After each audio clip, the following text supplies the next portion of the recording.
yi génnatuñu. Donc peut-être seul moyen bi ñu am pour l'instant. Et peut-être loolu mooy indi trouble. Pour pouvoir s'exprimer. Loolu mooy indi trouble. Pour pouvoir s'exprimer, pour pouvoir aussi se maintenir en vie politiquement. mooy sonkorisation boobu ngay wax. Maintenant li commissaire wax sànq fan la ñu jëm parce que nous allons vers une élection. Nous allons vers des situations peut-être très tendues.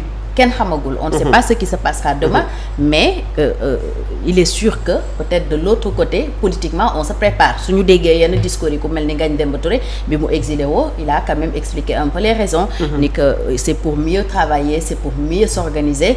Peut-être fii ils sont tellement fermés, coincés nañu leen, sës nañu leen ci mur bi. Pour l'instant ils peuvent pas faire grand-chose. Mais reste maintenant à savoir d'ici 2024 qu'est-ce qui va se passer. Mais lu ñu mën a wax tamit mooy instant bi le pays est calme, amagul lenn loo xam ne ay signaux la. Xëy na nag ñoom les spécialistes de la sécurité wala les renseignements ñoom am nañu yenn xibaar, mais au-delà de peut-être les manifestations politiques par-ci par-là, on n'a pas constaté grand-chose. Cheikh Sonko jàpp nañ ko daan nañ ko sax xëy na manifestation au début amoon na, mais jamono ji nag comme l'a dit commissaire dafa mel ni état li doole ji moo amoon jëfandikoo naka de telle façon que ne réew mi désordre amu ci, mais laata sax stabilité bi nii di am li ñu ci jot a nemmee ko mooy tamit am na xeex ak tas yoo xamante ne jot naa am loolu lépp nag lu revient quand même dans le dossier politique. Parce que instant yi ñoo ngi waaj ay élections ndax mbir mi aussi du foofu la taggatémbe. waaw dossier Ousmane Sonko quand même commissaire wax na lu am solo, nee na politique mënu si génn. Et puis effectivement ça je pense que point de vue la boo xamante ni quand même c'est assez partagé par les Sénégalais. nga far fi wala nga far fee jàpp nañ ne politique am na si yoon. léegi nag man toujours par rapport à l'État, nous tous on respecte l'État. Mais état aussi à un moment donné comme du ma d'accord ak commissaire tout le temps par rapport ak question boobu noonu. man gëmuma état def lu ko neex. man gëmuma loolu. mais su nekkee comme ni ma ko waxee nag mënuma gëm loolu. mais Cheikh su nekkee ne tey état moo ñu réussir ñun ñëpp tey su gisee loo xamante ne mu ngi ñëw war a Sénégal nekk lu baax excuse-moi, tu sais il est arrivé parfois dans certains cas, pas forcément peut-être au Sénégal, que état wax invoquer la raison d'état pour des choses qui sont carrément fausses. am na. On a vu que nu mu tudd les Américains, Colin Powell génn na fii wax mais il y a des armes de destruction massive en Irak. Ils sont partis, ils ont attaqué l'Irak. Qu'est-ce qu'on a découvert en Irak? Kenn gisu fa arme de destruction massive. Qu'est-ce que Emmanuel Macron n'a pas, c'est Sarkozy, qu'est-ce qu'il nous a pas vendu malgré même amutoon résolution Nations Unies mu dem attaquer Libye? Qu'est-ce qui se passe en Libye aujourd'hui? Libye ñu ngi ci guddi gu bët setagul.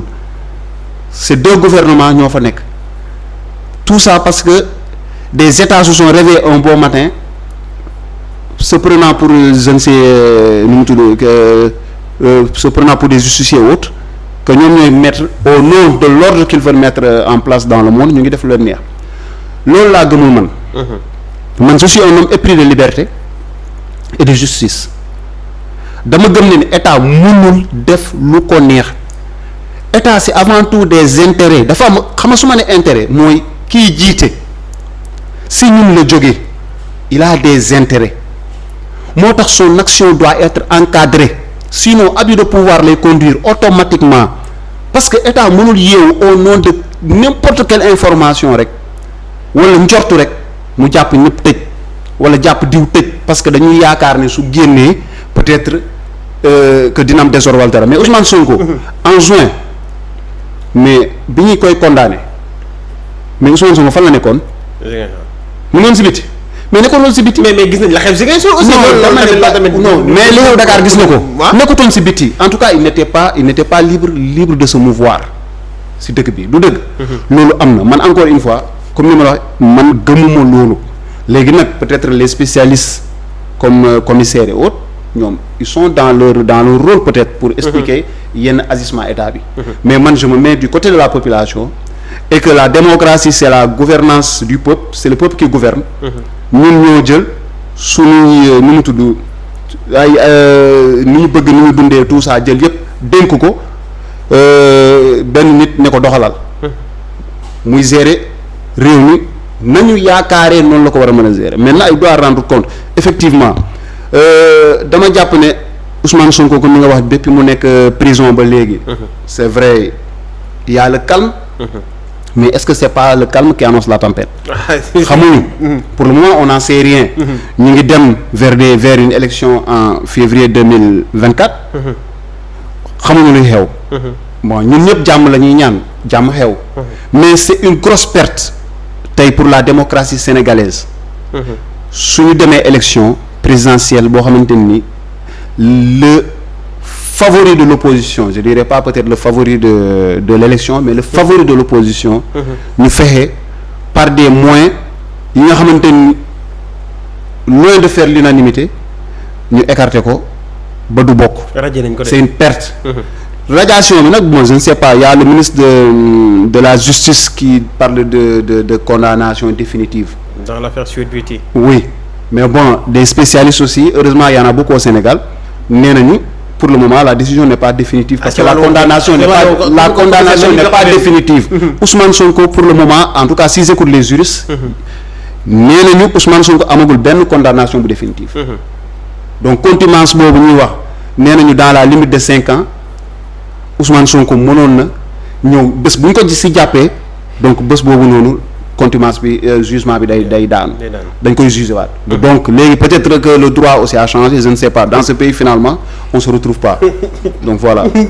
D'accord commissaire point boobu daanaka moom moo doon nekk suñu point de transition ni nga xamante ne dossier Sweet Beauty bi nga xamante ne moo indi radiation Ousmane Sonko ba jamono ji comme il l'a dit du mën a bokk ci élection présidentielle 2024 te loolu nag instant yi nii waa Pastef soo doon waxee ne Ousmane Sonko du bokk élection présidentielle comme ni ma ko waxee est-ce que du on va vers quand même à des lendemains incertains ci suñu wàllu bopp tamit ci wàllum sécurité. Chaque fois parce que tout le monde autour de sécurité. Un acteur de la sécurité. On va vers des lendemains très certains. Parce que tout cela nous invite à des attitudes de responsabilité. Yéen journalistes yi d'abord ci approche bi catastrophisme bi du analyse. Parce que vous dites une chose, vous ne décryptez pas. Du ngeen dégoupiller, neutraliser. Et c'est votre rôle de contribuer à ce que ça se passe comme ça. Vous dites, bon, ça va se passer, li moo nekk ci biir, vers des lendemains incertains, ça veut dire que ça va exploser. Du côté de l'État. Mais loolu suñu xoolee parce que ñoom déclaration ñoom loolu la ñu wax. Vous voyez, les attitudes vont différer. Li ngeen gis li fi xew depuis toujours. L'État voit ça, vit ça avec vous, avec la posture de responsabilité bi nga xam ne quel que soit ce qui va arriver, l'État vous renverra à ce qu'il dit. Les situations vont se gérer. Quel que soit le point de vue que les gens peuvent avoir sur Ousmane Sonko du nekk candidat, mais l'État est conscient de ce que dégg na li ngeen di wax même bu fekkee dafay nelaw, que ça va risquer de créer des explosions. Mais la responsabilité de l'État, encore une fois, de manière constante et permanente, c'est de faire en sorte que quel que soit ce qui arrive, les citoyens puissent vivre tous les événements, ordinaires comme exceptionnels, comme une élection, dans le calme et la tranquillité au maximum. Donc loolu tey ñun nañu d'accord ni effectivement il y a des germes de troubles qui peuvent naître de ce fait-là. Que dès que tu dis waa Pastef ñoom de fi ñu taxaw nee nañu Ousmane Sonko mooy nekk seen candidat par force, alors que de l'autre côté sur le plan de l'administration judiciaire on annonce que il ne peut pas être candidat parce que il est condamné par contumace et que contumace boobu day évacuer tous ses droits civiques et civils. Du loolu la wax yooyu su ngeen ko déggee nii malgré cela ñoom boobu compréhension lañ ci am. Mais l'administration dit simplement mënut nekk sans état d'âme. Ça veut dire que dina am friction. C'est là que la responsabilité de l'État vient. Il faut que ñu passer écueil bu nekk il faut ñu passer que par force les gens de Pastef vont continuer à dire oui ça ne va pas aller. Guy Marius Sagna est en France, ils disent qu'ils ont rassemblé beaucoup d'argent. Man su ñu ma joxoon dina baax trop. Et je comprends. Ils sont en train de venir. Ils sont dans leur rôle. Parce que ci situation bi ñu nekk ni chacun est dans son rôle. Et ce que moi je vais refuser, c'est que on puisse dire de manière absolue comme ça que l'État est dans l'arbitraire le plus absolu et qu'on lui refuse. L'État est dafa siéger ci li nga xam ni ñun moom lañ ko jox. Mënuloo on ne gouverne pas un pays dans les rues ou bien sur des plateaux. On y fait ce qu'on doit y faire, mais on laisse à ceux qui gouvernent la liberté de choisir leurs actes.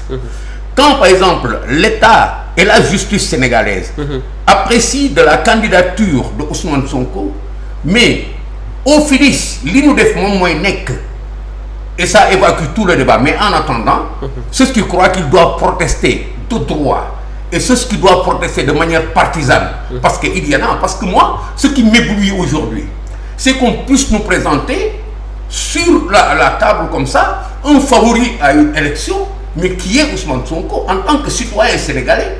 Moi, je suis quelqu'un de tout à fait particulier, mais je ne vois pas le Sénégal, moi, dans ce processus-là, devoir accepter, après tout ce qui s'est passé, que Ousmane Sonko dirige ce pays-là un jour. Ah bon? Ah oui. Il y a eu trop d'événements. Et vous ne cherchez pas. Lui, il a parlé tout à l'heure des raisons d'État. Il a convoqué la Libye. Il a convoqué des événements graves. Ou non, on est dans les rapports de force là, on n'est pas dans la raison d'État. Et État, ci diggante man ak yéen ñii, àddina lépp rapport de force là. Ce sont ces rapports de force ñoo causé événements yi ngay wax. Soo ko bëggee appréhender normalement sans aucune frustration, sans aucune expression de frustration, da ngay dem fi problème bi nekk. C'est la même chose pour le problème de Ousmane Sonko. Quand je dis qu'il ne peut pas être candidat ici dans ce pays, c'est parce que trop de choses se sont passées et l'État a toujours eu la responsabilité de ramener l'ordre et la tranquillité. Comment se fait-il que dans cet espace-là, on puisse dire absolument que le jeu va se dérouler selon la lecture canon, les partisans de Ousmane Sonko, sans tenir compte des autres lectures? Parce que moom ak état bi la boobu ba léegi, et comme je vous l'ai dit, attention, Ousmane Sonko n'a pas que du plan, il n'est pas venu ici avec des idées. Le projet initial de Pastef et de tous ceux qui l'ont encadré, c'est un projet insurrectionnel. À partir de 2019, jotuñu élection yi, il fallait créer des troubles permanents. C'est ça le motif qui se cache derrière, comment dirais-je encore, l'histoire de Petro-Tim. On ne va pas laisser terminer. Dans cette histoire de Petro-Tim, soo duggee da nga dugg ci rapport de force internationaux yi ngay wax nga xool ñun suñu politique intérieure bi depuis combien de temps nous parlons en surface comme ça alors qu'on est dans un bourbier extraordinaire. C'est ça qui fait que l'État doit être vigilant. Séparer lu nekk ak lu nekk. Quand je vous dis par exemple, aujourd'hui on parle de Petro-Tim, on parle de forces occultes. Quand je vous dis que moi personnellement j'assume la responsabilité de dire que derrière ce documentaire dont vous parlez, mais il y a du Wagner. C'est un produit de communication de ce même type que Wagner fabrique pour créer des troubles et qu'il met à la disposition de tout politicien qui a l'intention de créer des troubles chez lui, et c'était le premier produit subversif que Wagner a introduit ici. Ça, c'est une démarche de policier. Moi, je peux défendre. Pourquoi? Parce que j'ai été le premier à dire dans cette histoire-là qu'il y a de la subversion dans cette histoire de Petro-Tim, et il y en a. Les gens sont suivis. Mais pourquoi vous ne m'écoutez pas dans l'intérêt du Sénégal? Ñu wax foofu. Pourquoi des positions partisanes? Donc, diluer quelquefois pour pouvoir nous entendre autour de certaines choses. Peut-être que les débats télévisuels de ñu yóbbu foofu le piment bi nekk. Mais quelque part, il faut que ngeen mën a déglu ñeneen ñi nga xam ne bokk na yéen point de vue. Et c'est pas des fantaisistes. Moi, par exemple, quand je parle de technique, je parle technique. Je parle pas pour le président, pour Pastef ou pour qui que ce soit. Je dis aux gens où on en est. C'est pourquoi bi nga tuddee ay libère ñoom seen, je te dis cette dimension de problème n'est pas la même. Fan nga doon trouver raison d'état bi. Yaa ngi ko doon trouver ci. Vous vous rappelez le 11 septembre, tu en as parlé. Quand les États-Unis ont réagi, ils ont créé Guantanamo. À Guantanamo, pendant combien d'années on a mis en prison des gens? Yeewu leen tënk leen. Vous me direz que comparaison n'est pas raison. Di leen entendre, di leen torturer pendant des années, sans aucun jugement, sans aucun procès, sans aucun avocat. Loolu daf ñuy illuminer ci fan la état nekk ci am réew. Et en le faisant, les Américains, ils ont fait la même chose que le Sénégal défie en isolant Ousmane Sonko. L'État s'est isolé pour prendre ses responsabilités en tant qu'État pour apporter à l'Amérique li mu soxla. Ici l'État s'est isolé jël ay dispositions maintenant libre à vous maintenant de dire amul jugement amul procès amul lële amul laa. c'est dans le débat c'est très intéressant. mais ci radiation bi ñun ci fait yi nga xam ne tey moo conduire à radiation mais fait yoo xamante ne tey ñu bari ci askan wi dañuy jàpp ne c'est purement pour xañ ko mu bañ a nekk candidat parce que jàpp nañ jamono ju si nekkee candidat gis ñu dara loo xam ne mën a voter damay d'accord ci ñaari volets damay d'accord ci ñi nga xam ni ñetti volets. ñi nga xam ni dañ ni c'est purement cela parce que ñii dem dañuy convoquer des arguments de droit ak seen xam-xam ak seen mën-mën gis naa ci ñu bari. damay d'accord ak ñoom ils sont dans leur rôle.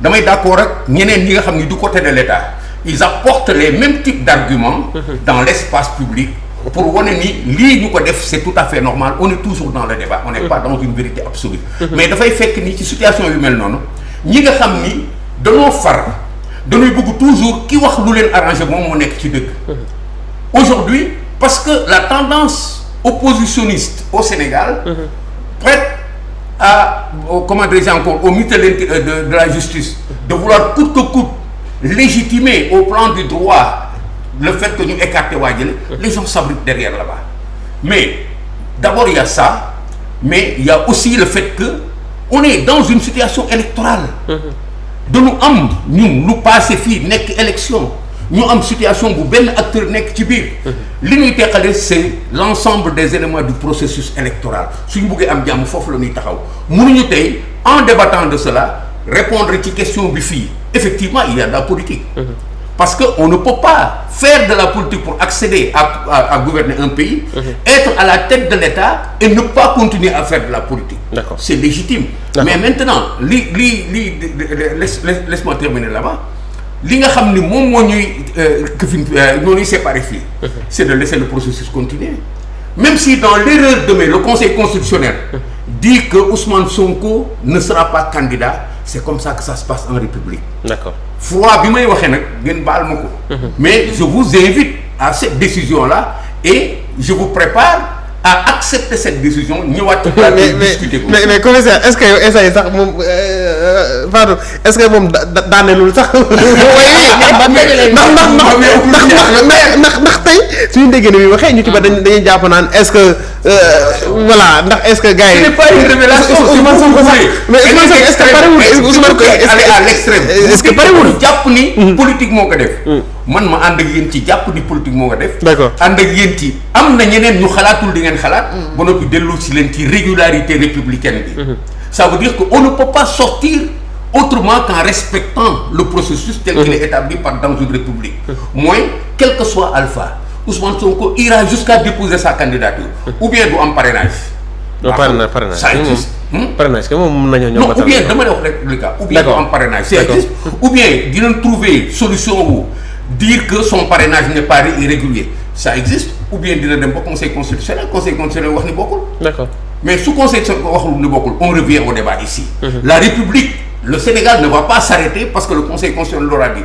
Donc débattons et essayons de nous ouvrir pour nous entendre. D'accord. Moi je suis d'accord sur toutes les postures. loolu moo tax Sénégal nekk Sénégal. mais je ne suis pas d'accord sur une position qui va verrouiller le débat sur nécessairement il faut que ceux qui s'opposent aient raison sur tout le monde. D'accord. Voilà. D'accord mais Fatou est-ce que moom fi mu yóbbu affaire bi est-ce que foofu ndax ñi nga xamante ne jamono ji dañuy opposé wu tamit ñoom dañoo am foo xamante ne fa la ñuy teg mbir mi pour ñoom lépp ak lu mënti xew lépp ñoom seen gis-gis mooy lan Ousmane Sonko sax dugam kasa sax loolu garaawul mais ñoom li garaaw ci ñoom mooy mu bañ a nekk mbër.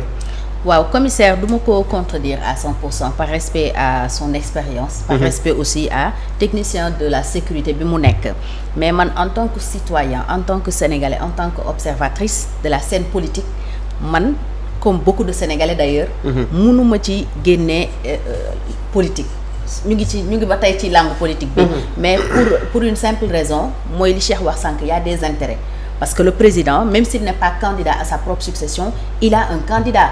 Il a promis de battre campagne pour son candidat. Il a promis de tout faire pour que son candidat gagne. Donc kooku tam bu fekkente ni mooy gérer Cheikh munoo wax ba génnee ay intérêt boppam ci yenn actes yi nga xam ne dañ koy poser. et daf ñuy indiwaat ba tey ci ñàkk dissocier l'État ak la politique politicienne. parce que tey le ministre de la justice bu taxawee wax ne contumace bi tëb na. beaucoup de juristes. boo demee aussi ci loi bi da ngay gis ne dès que la personne est arrêtée contumace bi dafay tëb. Le procès doit être pris mais su ministre bi campé ci position wam ne contumace bi ba léegi moo ngi en cours Ousmane Sonko ci beneen dossier la ñu ko jàpp loolu quand même débat la parce que c'est le même Ousmane. est-ce que di nga ma may foofu. C'est le même Ousmane Sonko. Allez-y. benn élément d'éclairage intéressant gis nga on est dans des rapports de stratégie. Ousmane Sonko mais pourquoi est-ce qu'il n'est pas allé se livrer après mais il a joué de stratégie moom waroon na dem déposer